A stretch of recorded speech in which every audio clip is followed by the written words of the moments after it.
In this class, we're going to draw a penguin.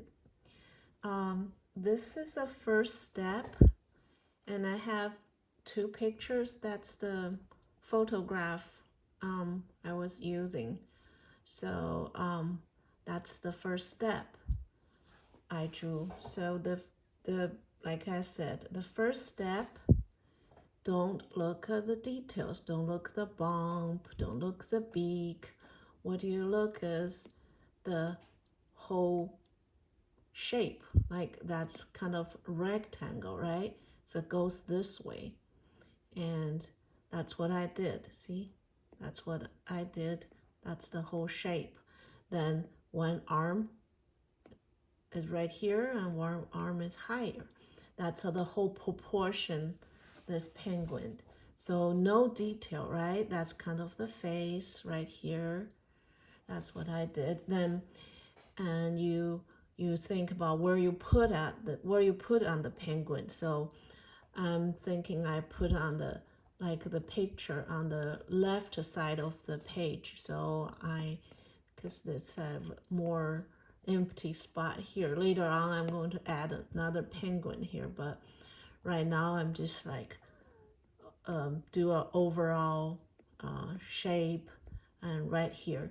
And it's very important, don't use the line too stiff, right? I have been talking to you guys about it.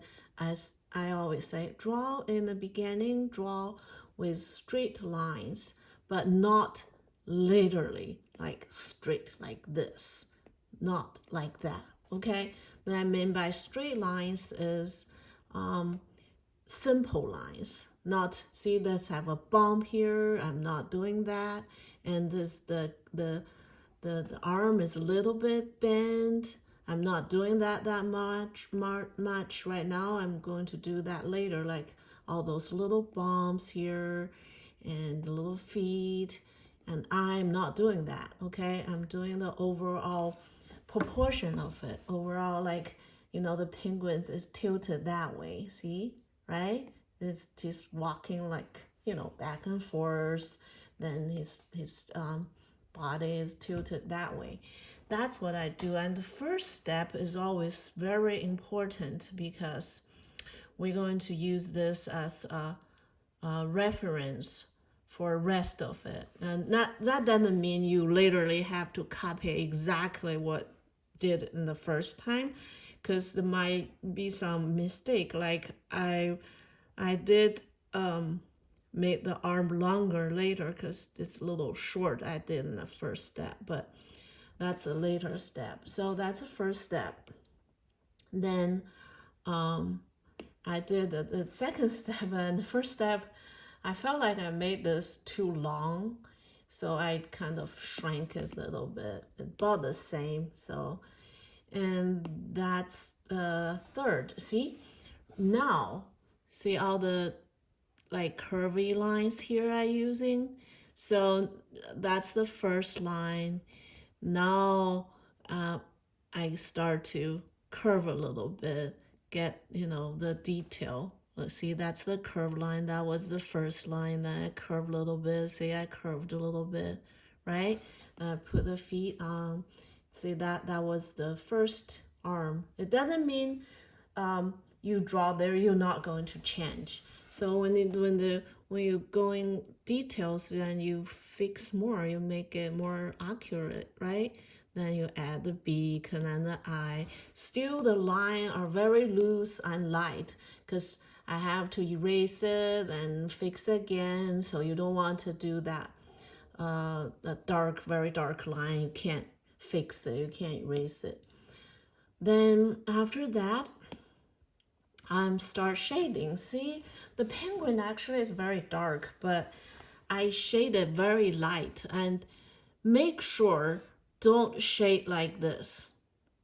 Don't shade like this, because you can tell the light is from here, right? From the right side, because that's lighter, that's darker.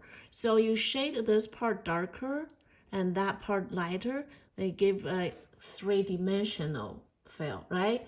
And this, see, this arm is darker than this arm, right?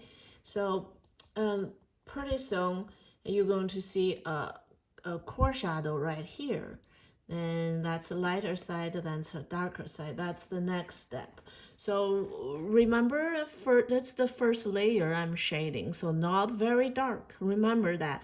So the first layer we are find the shape of the shadow, because every shadow has their own shape, right? Not every shadow is the same shape, because every shadow created by different shapes, so the shape are different. So that's the different shape of the shadow. Also, don't shade shadow, never shade the shadow like all the same grade, okay? All the same value. Always shade parts, some parts dark, some parts light, some parts dark. So it gave it like, because the shadow never like is just pure black, okay? They always have some part is have some reflection, get a darker, some part is light. So don't shade it too simple, okay?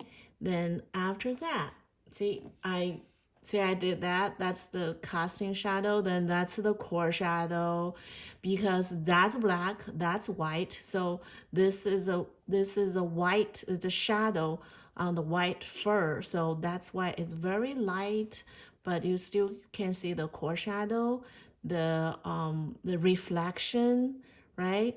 And this too, see the reflection here? And I darkened all this, but it's the same thing, dark, light, right? Dark gradually to light. Everything is from dark to light, all right? And after that, and I see this is darker than what I did before. See, I darkened this again, then I started darken this a little bit. I still have reflection here. So, because the penguin body is a, you know, it's a rectangle, right? Basically, it's a rectangle. So that means if we have a rectangle here, that means, remember, we're doing rectangle, we have a core shadow, then reflection, then turn to the light part. And penguin the same. I just penguin body is not like a rectangle, is not straight. The penguin body is like a curved, right? The tummy is up and this curve. So see, the core shadow is not straight, right? Because the core shadow follows the shape of the body, right? So if the body is like this, the core shadow has to be like that. That's what I did for the core shadow here. You can tell, right? Then go up and down. And then I add some casting shadow. And the feet is same, dark, light, dark, light, dark, light. So each feet is like a dark, light, and dark, light. So say make it three-dimensional, right? Then dark and light. So the light is from here. Then you can see the bumps. And then you can see the bumps, right? If you just draw this, you can't not see the bumps, right? It's some triangle, but if you shade it, now you can see the bumps. Okay.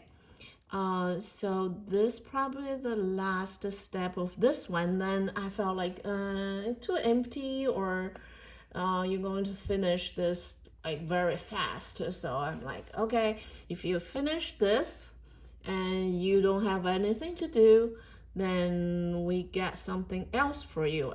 Add another penguin here. Here we go. So that's another penguin. That's the first step of this penguin. See, I've been like fixing that, try to make it right. The first one is like very sketchy.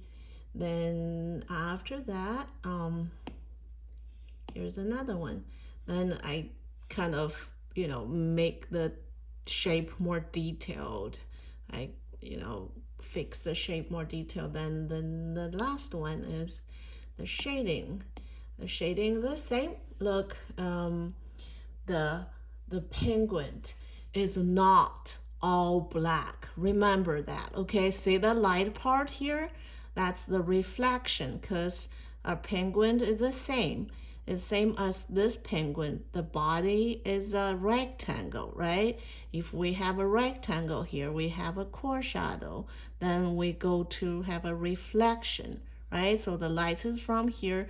They're going to turn to a light. That's what the shading does. See, and this is not straight because that has a bump, so that's the shape of the core shadow. Then gradually to light, and this is darker than that, right? And but do not shade this one all black. Do you notice that it's darker? Then I leave it a little bit lighter part on the top, and see that's the lighter part, right? And that make the not like a flat wing. Is more like has how that's like have some three-dimension, how that's how fat the wing is, so be careful about the shading. Just don't want you guys think the penguin's all black. I'm just going to shade it all black. Pay attention to the detail, all the light part, and understand the light part, right? So see, that's from black to light. I never shade like just black then light, right? So if I use a black, I'm not going to just shade something like this then turn to light. I always, especially when there's not a flat thing like from this side turn to the other side, it's a round thing. We always try to fade it to the other side, so make it round. Got it? We've been doing that for a long time, and every time I have to mention it, and eventually you guys going to get it. Okay, so that's the finished one, and then add some casting shadow. Okay, that's it. I'll see you in the class.